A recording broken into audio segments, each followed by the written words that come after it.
Ito tayo ngayon sa Messina guys. Kailangan ko i-voice over ulit. Ito gawa ng hindi pala ako marinig dahil sa sobrang lakas ng hangin.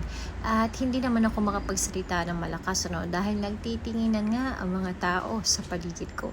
Syempre, hindi ko papalampasin na ipakita sa inyo kung ano man ang nakita ko ng araw na to dito sa Messina.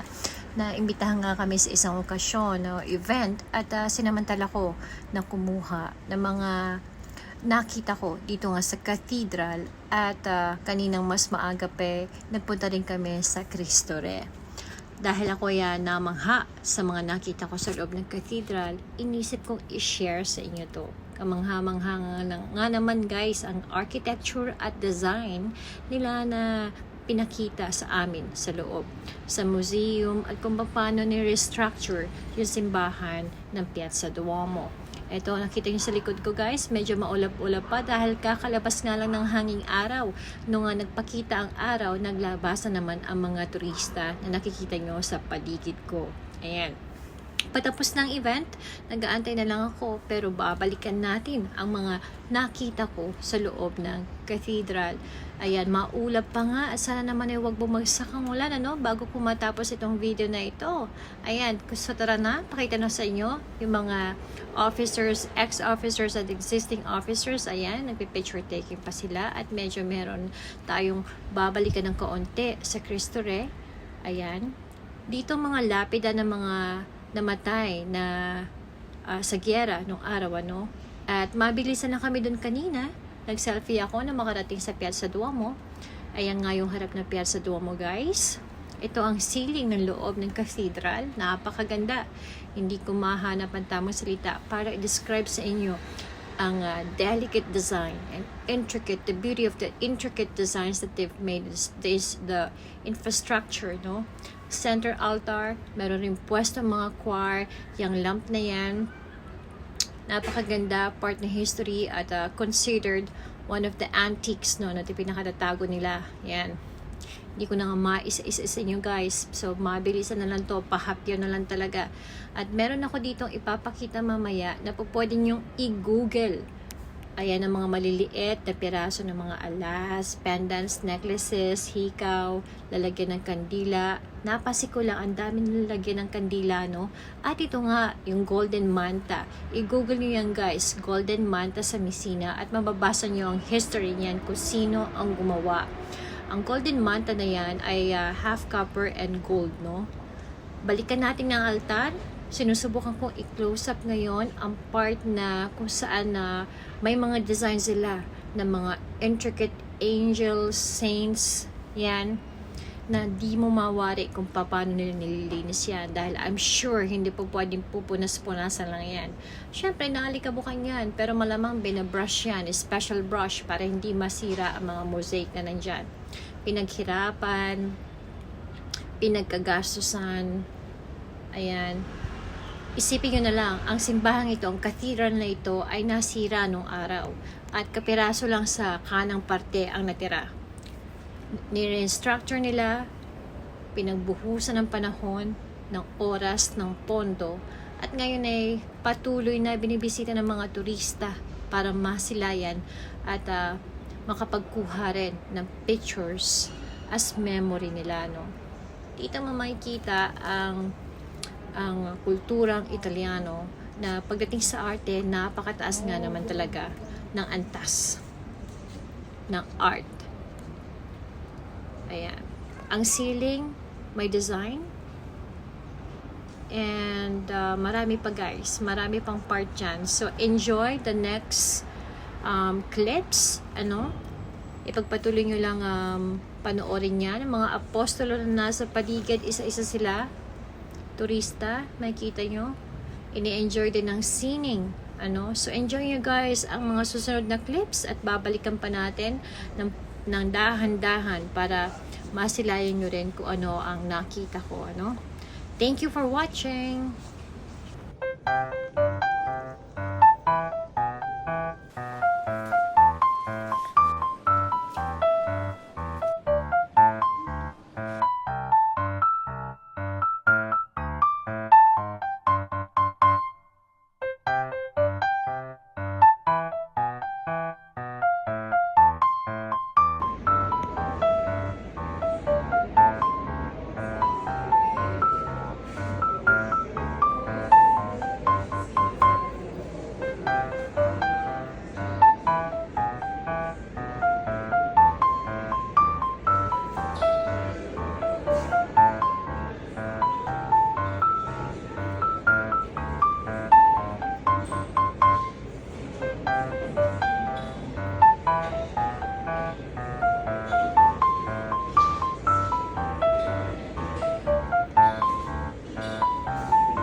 bar dito. Katabi ng binisita namin Joseph Roma. At nag sila ng breakfast for tourists, ano?